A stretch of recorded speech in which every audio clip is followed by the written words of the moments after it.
माननीय supreme court ने दोनों पक्षों को सुना है। अपोजिट साइड का यह कहना था कि जो देश भर में करीब 18 ऐसे स्थान हैं जहां सर्वे का ऑर्डर हुआ है उसको रोक दिया जाए।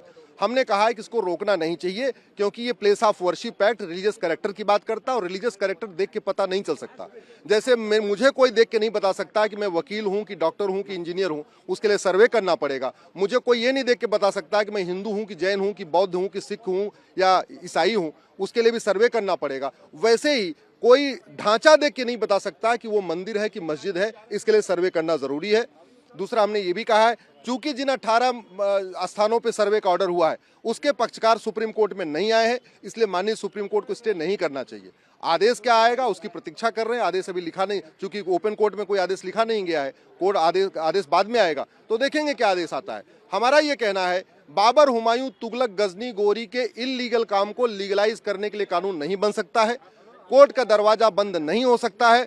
वक्फ कानून में कोर्ट का दरवाजा बंद हुआ है तो भी एक वक्फ बोर्ड, वक्फ ट्रिब्यूनल का रास्ता खोला है। आर्बिट्रेशन कानून में कोर्ट का दरवाजा बंद किया है तो भी एक आर्बिट्रेशन का रास्ता दिया है। ये कानून ना आर्बिट्रेशन का रास्ता दे रहा है, न कोर्ट जाने का रास्ता दे रहा है, कोर्ट का दरवाजा भी बंद कर रहा है। ये पूरी तरीके से भारत के संविधान के खिलाफ है।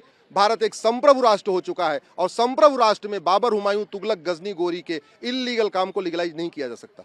मैं समझता हूँ पिछले कई सालों में टेम्परेरीली सही, यानी कि कुछ समय के लिए ही सही, संविधान की गरिमा को, जो संविधान चाहता है देश की सुप्रीम कोर्ट से, उसको रखा है। और मैं इसलिए नहीं कह रहा कि ये फैसला शायद हमारे पक्ष में नज़र आ रहा है, इसलिए ये बात नहीं कह रहा हूँ।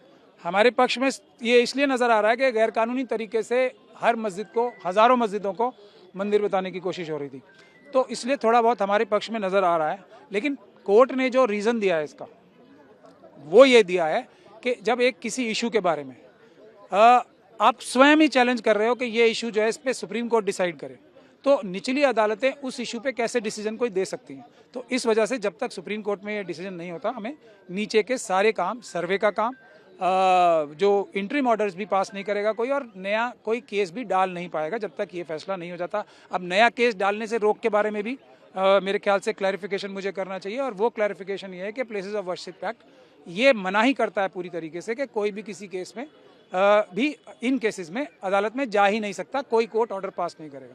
तो सुप्रीम कोर्ट का ये ऑर्डर फेयर है कि जब मना ही है, अब सही या गलत तो सुप्रीम कोर्ट फैसला करेगी ना। इसीलिए हम लोग तो ज़्यादा खुश नहीं है इससे, लेकिन अभी टेम्परेरी राहत मिली है, लेकिन अभी इसमें बहुत संघर्ष जारी है। और ये एक बात मैं और कह दूं कि जब ये इतने सालों से सो ही रहे थे तो अभी कौन सा तूफान टूट जाएगा, कुछ दिन रुक जाए। तो पर आज एक और जो महत्वपूर्ण बात ये हुई है कि मैंने तो शायद सुना है, पता नहीं सही सुना है या गलत सुना है, जो हमारा विरोधी पक्ष है उसने जैन साहब को अपना वकील बनाया, नोडल वकील प्रपोज किया है। तो एक बात तो तय हो गई कि जैन साहब जो हैं उस पक्ष के सबसे धुरंधर वकील हैं, एक बात तो ये तय हो गई। दूसरी बात ये तय हो गई, जो मैंने अगर सुना है, सही सुना है, तो तुषार मेहता साहब ने भी उनका नाम प्रपोज किया था। तो ये दोनों इंटरेस्टिंग चीज़ें भी हुई हैं आज। प्लेसेज ऑफ वर्शिप एक्ट में जो हिंदू पक्ष का भी पिटीशन था, जो सेक्शन 3 और 4 है, उसको ultra vires of the constitution declare किया जाए, जबकि मुस्लिम पक्ष का पिटीशन था कि प्लेसेज ऑफ वर्शिप एक्ट के सेक्शन 3 और 4 को इम्प्लीमेंट किया जाए। आज माननीय सर्वोच्च न्यायालय में दोनों पक्ष की दलीलें आई। माननीय सर्वोच्च न्यायालय ने आज के अपने आदेश में कहा है कि इस सारे मामले की सुनवाई अगली तारीख पर होगी, लेकिन उन्होंने एक आज आदेश पारित किया कि नए सूट रजिस्टर नहीं किए जाएंगे जहां प्लेसेज ऑफ वर्शिप एक्ट का मामला इन्वॉल्व होता हो।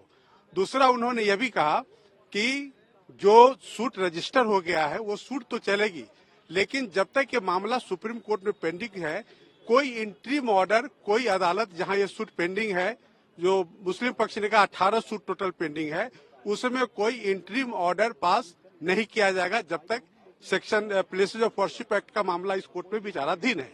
सर, सर्वे को भी लेकर सुप्रीम कोर्ट ने कुछ कहा है क्या? सर्वे का भी कहा है कि जो कोई सर्वे का ऑर्डर अभी जब तक ये मैटर पेंडिंग है, यहाँ कोई अदालत पास नहीं करेगी।